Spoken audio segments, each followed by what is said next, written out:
ColdStylePiano.com video series Learn Piano for Free. My name is Jerry Baird, and I have been playing piano for more than a decade, teaching for almost a decade, and I've been playing in this chord style piano for most of that time. I also play classical piano, which means just reading notes. It may not be actual classical music, but I prefer to play in this chord style piano when I want to be really creative, when I want to not just reproduce somebody else's composition or performance, but kind of make it my own. And so that's why I'm teaching this video series, because a lot of these concepts were new to me. I thought there was one right way to play piano, and I thought it was going to take me 20 years to gain any kind of competency, and it actually took a lot less time than I thought it would, because the chords made sense to me. I was able to see patterns, I was able to enhance my playing, and I was able to sound better than I was in a lot of ways, because I was able to disconnect from the notes a little bit and just let the music flow, which felt really good. So today we're going to be learning the song The Holly and the Ivy. This is song 7 in book 2 of the Clear and Simple Chord Style Piano series. So let's pull up the music for that. Here's book 2 and The Holly and the Ivy.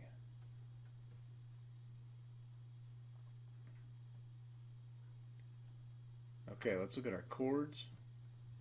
We have F, B flat, D minor, C, C7,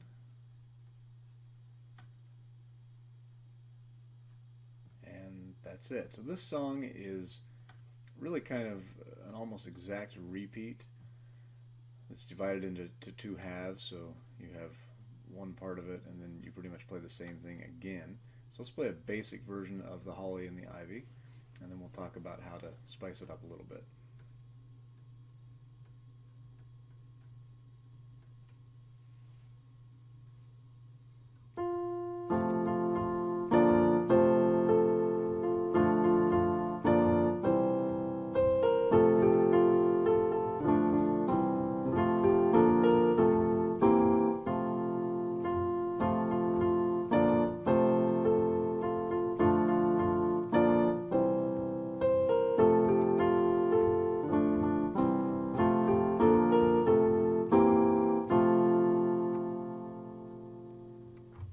So, as I've often done in songs, for making it more interesting, I'm going to use this power chord pattern.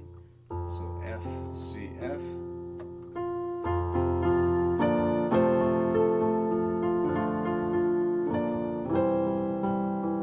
And notice that when I play, I've done this before quite often actually, it just adds a little bit of fill to the song, where I'll play a chord, so let's say a C chord, it's the C, the E, the G, and then I'll just play that fifth multiple times. So maybe I'll play, as we get to that, so I played that, and then I played a few G notes just by themselves. If you use just the full,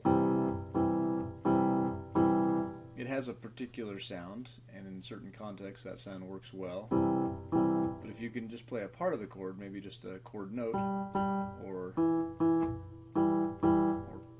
part of the chord, it just adds a little more variety to the song, so we can break our chords up. So I often will play just that fifth tone of a chord,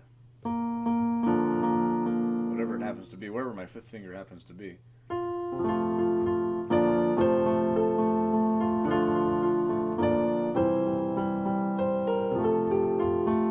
Actually mean my first finger, it's the fifth. When you're playing the C chord, it's the fifth tone in that C chord, but it is the first finger on the left hand. So try just repeating the highest chord note that you're playing with your left hand, and see what you can do to kind of fill in and have a little fun with this. So we do some power chords and some of those repeated notes. So let's play a little spiced up version, The Holly and the Ivy.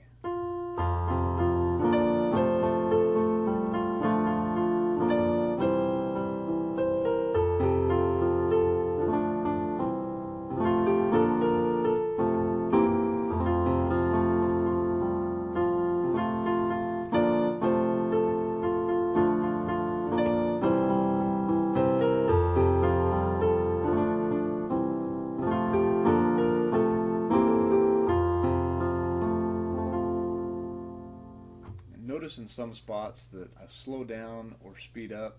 Sometimes that can be sort of an accidental thing, like I don't know what note is next. But if you do it correctly, then it can sound.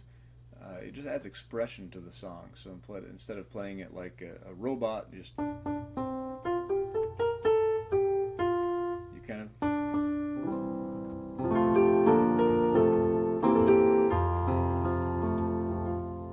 use that speeding up and slowing down. In music, slowing down, sometimes you'll see it as the letters RIT, ritardando, which means slow down in Italian. A lot of musical terms are Italian. You can do that when it's written in the music. You can also do it just when it feels right.